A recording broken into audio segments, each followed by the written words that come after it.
Saya membaca Al-Quran hanya terjemahan saja karena saya tidak bisa bahasa Arab. Apakah boleh Ustaz? Dan apakah membaca Al-Quran wajib menghadap kiblat? Quran itu memang diwahyukan pada Nabi dengan berbahasa Arab dengan dua tujuan. Pertama, menghadirkan sifat keselarasan bagi masyarakat yang menjadi objek dakwah. Makanya tidak diturunkan wahyu kecuali dengan bahasa kaumnya. Apakah Nabi Musa alaihi salam mendapatkan Taurat pakai bahasa Arab? Tidak, bahasa kaumnya waktu itu. Apakah Nabi Isa alaihi salam mendapatkan Injil dengan bahasa Arab? Pakai bahasa Inggris? Hah? Nabi Musa dapat risalah Ten Commandment misalnya, kan tidak kan? Ya, pakai bahasa kaumnya waktu itu ya. Nabi Lut, Nabi Ibrahim dan sebagainya. Nah, jadi pertanyaan sebetulnya pertanyaan tiga logis kalau ada yang mengatakan, wah itu Quran tuh hanya eksklusif untuk orang Arab pakai bahasa Arab.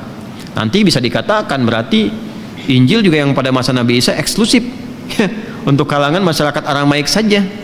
Ya, nanti bisa dikatakan ya Taurat juga eksklusif gitu. Nah, cara berpikir yang salah itu. Ya, masa Tuhan nurunkan wahyu dengan semua bahasa? Kan jadi bingung yang menerimanya kan? Bayangkan kan, jadi yang fitrah itu mengatakan semua yang diturunkan harus bersamaan dengan kemampuan untuk menyerap di masyarakat objek dakwah masing-masing. Maka turun dalam bahasa Arab karena khitabnya objek dakwahnya adalah masyarakat Arab pada masa itu. Tapi indahnya ini dia dijawab di surat Yusuf itu ya, di ayat yang kedua. Coba lihat Yusuf ayat yang kedua.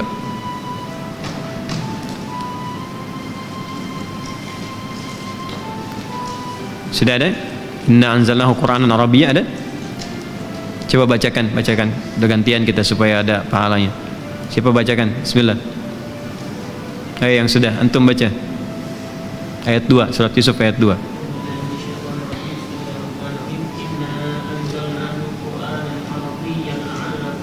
Ta'qilun. Ada? Jelas ya? Inna anzalnahu Qur'anan Arabiyya la'allakum ta'qilun. Sungguh dengan keagunganku, kata Allah, kami turunkan Al-Quran itu dengan menggunakan bahasa Arab supaya kalian cerdas. Ternyata konstruksinya Al-Quran difirmankan oleh Allah dengan bahasa Arab itu, konstruksi bahasa Arab itu bisa mensupport kecerdasan, menstimulus seseorang lebih cerdas lagi. Saya membuktikan, makanya saya itu mencintai Al-Quran sejak kecil, tapi ngambil jurusan bahasa Arab. Bukan untuk bisa bahasa Arab ya, ya cukup jadi pekerja migran misalnya, itu bisa bahasa Arab. Tapi belajar bahasa Arab itu berbeda. Nahwu, saraf, balaghah, ilmu arud, adab kita pelajari itu betul-betul memang. Ya, di bahasa Arab itu gramatikalnya terjaga. Beda dengan bahasa lain. Yang lain pun bagus-bagus misalnya. Tapi bahasa Arab itu unik. Jadi desain bahasanya pertama setiap hurufnya, setiap huruf yang diucapkan itu mewakili semua tempat keluar huruf dalam tubuh kita. Namanya makharij, tempat keluarnya huruf. Jadi setiap huruf dari alif sampai ya itu ada yang keluar dari bibir sampai ke bagian bawah di sini rongga udara. Semua terwakili. Di bahasa lain mungkin sebagian tempat saja, sebagian tempat. Tapi dalam bahasa Arab semua keluar. Yang lidah, sisi lidah, tengah lidah, dalam lidah, ya. Yang bagian atap-atap keluar. Yang depan aja bibir tuh ada 3 tuh, mim wau ba itu. Wau, mim, ba itu 3-nya udah beda sifat hurufnya. Terwakili semua sampai ke dalam. Kemudian konstruksi kebahasaannya itu ternyata menstimulus kecerdasan. Antum kalau belajar sharaf dipelajari ya, dari konstruksi tasrif fa'ala yaf'ilu fa'ala yaf'alu fa'ala yaf'ulu sampai ke ujungnya fi'il mudhari majhul, itu nanti terbiasa mengkonstruksikan sesuatu cepat. Jadi kalau ada persoalan tuh antum bisa runutkan dengan cepat. Kalau belajar nahwu itu, nahwu kan akhir harakat tuh. Apakah a, i, u dan sebagainya huruf itu memudahkan untuk merangkai sesuatu dengan utuh sampai ke ujungnya. Kalau belajar balaghah itu bisa menerangkan dengan runtut jelas atau mendesain sesuatu dengan indah sehingga ketika menyampaikan orang diajari nggak terasa seperti digurui. Itu balaghah. Kalau belajar ilmu arud bisa menata syair dan merasakan kenikmatan ya dalam kita membaca Al-Qur'an. Beda baca surat Ad-Duha ujungnya a itu kalau baca pakai dasar ilmunya itu ke hatinya beda, ke jiwanya lain. Rasanya indah. Itulah Quran. Ini supaya cerdas. Dan hebatnya, dahsyatnya karena ini mukjizat, Allah berikan kemudahan kepada semua manusia. sifat itu. Karena itu syarat baca Quran walaupun berbahasa Arab bukan bisa bahasa Arab. Karena itu silakan cek. Banyak orang-orang kita itu yang tidak bisa bahasa Arab, jangankan baca, hafal pun lancar. Dan bukan cuma di Indonesia, India bisa lancar, Cina bisa. Ya, di Indonesia Masya Allah 34 provinsi ditemukan, semua suku bisa berbahasa itu. Ya, artinya bisa membaca Quran walaupun tuturannya bukan bahasa Arab. Saya ini di Arab tinggal di beberapa tempat juga, dan saya mengajar di Arab. Kadang yang saya ajar itu orang Arab. Apakah orang Arab otomatis bisa baca Quran? Belum tentu. Ya, belum tentu. Karena baca Quran itu nggak sama dengan bahasa Arab yang dialek. Itu bahasanya bahasa fasih, ada panjangnya, pendeknya, kan? Ya, dan walaupun mereka kemudian membaca, nggak bisa sembarangan baca, karena kan di Arab juga nggak semua bisa bahasa Arab. Tuh, kaget kan? Ya kan? Kaget dong, hah? Gitu ya. Di Arab nggak semua bisa bahasa Arab. Seperti di Indonesia, nggak semua bisa bahasa Indonesia. Apa kabar Pak? Saya, ujang kumaha. Kan itu. Di Arab juga dialek ada, bahasa dialek itu bahasa lokal. Ya, misal kaifa haluk, itu bahasanya fasih, apa kabar? Kaifa haluk. Orang Libya bilangnya sinjo baheo, ya? Sinjo baheo itu bukan tumpah, ya baik, ya. Sinjo bahe. Orang Mesir bilang apa? Zayak khair, ya khair ya ammi, ya. Orang Syria bilang apa? Ishlunak, ya kan? Khair. Ya? Bahasa fasihnya apa? Kaifa haluk. Nah, itu yang fasihnya. Nah, Quran itu turun dengan bahasa yang sangat fasih. Dan dahsyatnya, bacanya ada panjang pendeknya, ada harakatnya, itu keindahan tersendiri. Jadi indah tuh begini, indahnya baca Quran tuh ketika panjang dan Anda tahu itu cara bacanya, itu ke hatinya akan berbeda, getaran jiwanya itu. Ya, kadang ada penekanan. Kenapa ketika semua malaikat sujud, ini contoh aja ya, ini mukjizat dari segi bahasa nih. Kenapa ketika malaikat diminta sujud, semua sujud kecuali iblis? Itu di situ ada majja ismun fasil dan ketemunya dengan kolkolah supaya ada penekanan. Boom. Ya, kolkolah itu kan huruf yang kuat, harful infijar ada 5, qaf, ta, ba, jim, dal. Khutbu jadin itu harful infijar. Infijar itu yang menekan di dalam, lantas diledakkan keluar. Bam gitu. Ya, mimma sadd, gitu kan? Ada ledakan ke situ. Nah, itu ketika dibaca dengan benar, makanya kalau kita baca Quran tuh enak, kejiwanya kuat sekali. Ya. Wa idh qulna lil malaikati isjudu li adama fasajadu illa iblis. Ada kecaman di kita itu. Makanya kalau baca begitu tuh. Jadi lahir di kita itu rasa nggak suka sama iblis. Emang harus nggak suka musuh. Itu desainnya tuh. Ya. Makanya kita bisa baca 2 harakat, 4 harakat, tapi ketika menghadapi huruf infijar begitu, kita ngerasa perbedaannya. Di ketika malaikat tuh lembut, makanya dikasih 5 harakat. Mad wajib muttasil, lembut di situ. Jadi jangan ditinggiin bacanya. Wa idh qulna lil enggak enak bacanya. Wa idh qulna lil malaikati, enggak enak. Wa idh qulna lil malaikati. Nah, wa idh qulna lil malaikati isjudu li adama fasajadu. Yang mendayu-dayu pun tetap akan ada penekanan. Fasajadu illa iblis, tuh beda kan? Dia ada penekanan di situ. Itu lain, rasanya lain.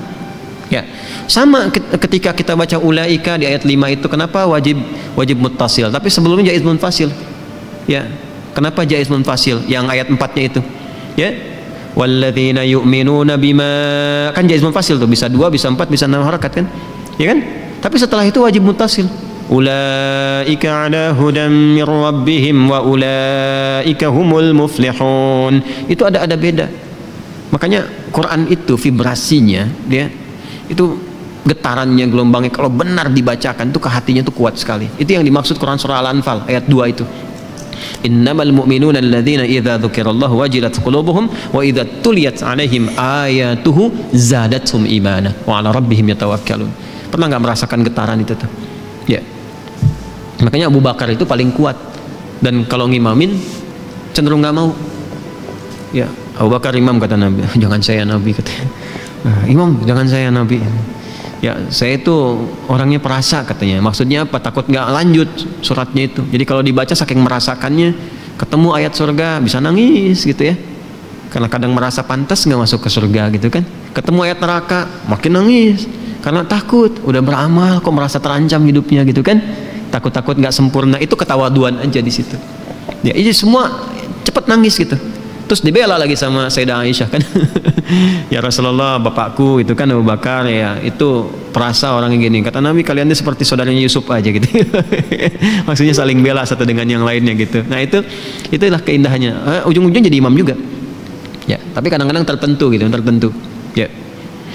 Makanya saya kalau terlalu banyak, enggak. Sedikit gak apa-apa gitu. Teruskan ya. Nah, jadi ibu teruskan belajar sambil baca dengan terjemahan. Silahkan baca dengan terjemahan, tapi bersamaan dengan itu dampingi dengan belajar baca Qurannya. Ya, dampingi belajar tajwid, dan itu saat belajar pahalanya 2 kali lipat dibanding orang yang telah lancar. Walladzi yatata'ta wa huwa syaqqun 'alaihi falahu ajran. Orang yang mau belajar Quran tulus ikhlas dan masih terbata-bata, ngejanya terbata-bata. Kadang-kadang ada juga yang bukannya terbata-bata, ada yang terbatu-batu, terkarang-karang. Kalau bata kan masih lunak ya, batu kan keras gitu, diminta du gitu kan. Ya, itu kuat, dia berat mengucapkannya. Alif lam mim, itu masya Allah, kata Nabi, dia dapat pahala 2 kali orang lancar. 2 kali orang lancar. Jadi kalau alif lam mim 3 huruf dapat 30 lancar, yang ini dapat 60. Ini pun Anda jangan salah paham dan Anda memutuskan gak lancar aja misalnya. Tidak. Maksudnya itu dinilai oleh Allah, 1 pahala kesungguhan belajarnya, yang kedua pahala bacanya. Jelas. Terus yang sudah lancar bagaimana Ustaz? Ma'asyafaratil kiramil bararah, diiringi oleh malaikat namanya kiramil bararah. Jadi kalau sudah lancar baca Quran, rajin baca, itu ada malaikat yang mendampingi, kiramil bararah. Ya, cuman nggak ditampakkan, sifatnya gaib. Kalau tampak antum lari gitu. Tapi, nah kiramil bararah itu ada mata metafornya. Kiram itu menjaga kemuliaan, bararah merubah kebaikan. Jadi makanya orang kalau rajin tilawah Quran, rajin baca aja, Ramadan rajin baca, itu kesuksesan interaksi dengan Quran ketika dia berubah jadi orang baik. Makanya kalau ada orang rajin baca Quran nggak lembut, ada yang salah. Karena ciri khas Quran itu kelembutan. Ciri khas Quran. Kalau ciri khas hadis, hujah, kekuatan hujah. Ciri khas hadis. Usul fikih intelektual. Makanya orang yang jago usul fikih jago intelektual, merangkai sesuatu. Kemudian logikanya itu kuat gitu. Itu usul fikih. Wah, apalagi kalau ahli Quran, ahli hadis, ahli fikih, hujahnya kuat, logikanya tajam, orangnya lembut. Wah, udah itu luar biasa tuh. Ya, makanya belajar dari sekarang. Ya. Jangan cepat kaget, gampang kagum, berhenti di situ. Cepat kaget, gampang kagum, dibikin mall baru, kaget, kagum, datang ke situ, cuman lihat aja foto-foto udah gitu. Ya, penyakit itu dikurangi sekarang. Ya, musim sepedaan, titik spot foto, balik lagi, cuman buat update foto aja keluar. Nah, kurangi yang begitu, ambil yang bermanfaat. Manfaat olahraga, setelah itu selesai, kerjakan yang lain lagi. Ya? Bawa subuhan dan seterusnya. Jadi itu ya, silahkan sambil dibaca, sambil berusaha belajar juga. Kemudian apakah wajib menghadap kiblat? Tidak, itu adab. Adab. Imam An-Nawawi menyebutkan itu dalam kitabnya At-Tibyan fi Adab Hamalatil Quran. Di antara adab membaca Al-Quran itu menghadap kiblat, dan disunahkan berwudu. Jadi nggak wudu pun sah baca Qurannya, berpahala, tapi akan lebih mulia bila punya wudu. Nah, kalau tidak punya wudu ya berwudu, karena wudu nggak bisa di-share. Share dong wudunya dikit ya buat baca Quran, nggak bisa, harus wudu sendiri. Wudu. Setelah itu salat sunnah, wudu kalau mampu dilakukan 2 rakaat. Itu kebiasaannya Bilal bin Rabah radhiyallahu taala anhu.